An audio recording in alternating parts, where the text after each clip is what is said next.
और वहीं एनडीए को लेकर महाराष्ट्र से खबर है, क्योंकि आज महाराष्ट्र में एनडीए की सीट शेयरिंग पर आज ऐलान हो सकता है। खबर यह है कि एनडीए के तमाम जो घटक दल है महाराष्ट्र में, उनके बीच सीट शेयरिंग को लेकर सहमति बन गई है और बस अब औपचारिक ऐलान का इंतजार है। लोकसभा चुनाव को लेकर सत्ता पक्ष और विपक्ष दोनों अपने अपने उम्मीदवारों की घोषणा कर रहे हैं। महाराष्ट्र की कुल 48 लोकसभा सीटों एनडीए में सीट शेयरिंग को लेकर आज ऐलान हो सकता है। बीजेपी ने अभी तक राज्य की 24 सीट पर उम्मीदवारों के नामों का ऐलान कर दिया है।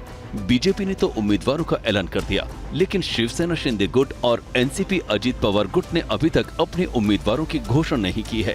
सूत्रों की माने तो बीजेपी शिंदे और अजित पवार गुट के बीच कुछ सीटों पर पेच फंसा हुआ था, लेकिन अब सुलझा लिया गया है। उद्या 28 तारखेला आमच्या तिघांची आणि आमच्या मित्रपक्षांची महायुतीची प्रेस आहे। त्याच्यामध्ये संपूर्ण चित्र काय झालेलं आहे ते स्पष्टपणे तुम्हाला सांगितलं जाईल। सूत्रों की माने तो बीजेपी महाराष्ट्र में 28 सीटों पर चुनाव लड़ेगी, जबकि शिंदे गुट की शिवसेना 14 और अजित पवार गुट की एनसीपी के हिस्से 5 सीटें आ सकती हैं। एकनाथ शिंदे की शिवसेना के हिस्से में जो सीटें आ सकती हैं, उनमें बुल्ढाणा, यवतमाल, वाशिम, कोल्हापुर, छत्रपति संभाजीनगर, शिर्डी, पालघर, कल्याण, ठाणे और दक्षिण मध्य मुंबई से चुनाव लड़ सकती है। सीट बंटवारे में अजित पवार गुट के एनसीपी के हिस्से में 5 सीटें आ सकती हैं। रायगढ़, बारामती, शिरूर, नासिक, धाराशिव सीट से चुनाव लड़ सकती है। राष्ट्रीय समाज पक्ष को 1 सीट मिल सकती है।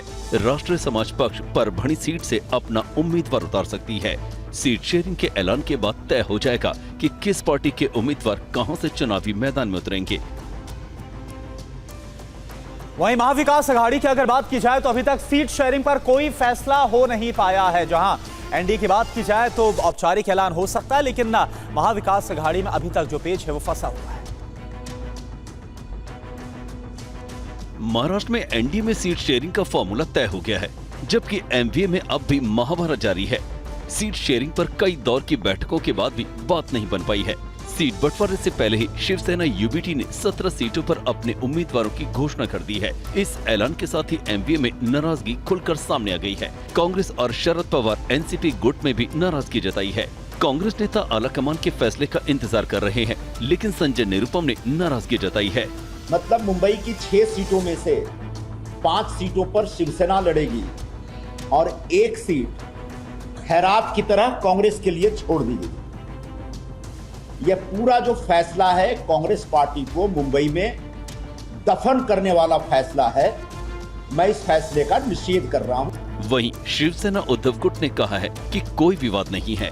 हम लोग सब एकजुट होकर एक साथ मिलकर ये लड़ाई लड़ने वाले हैं और जो भी क्लैरिफिकेशंस होंगे वो आपस में मिल बैठकर हम बात कर लेंगे।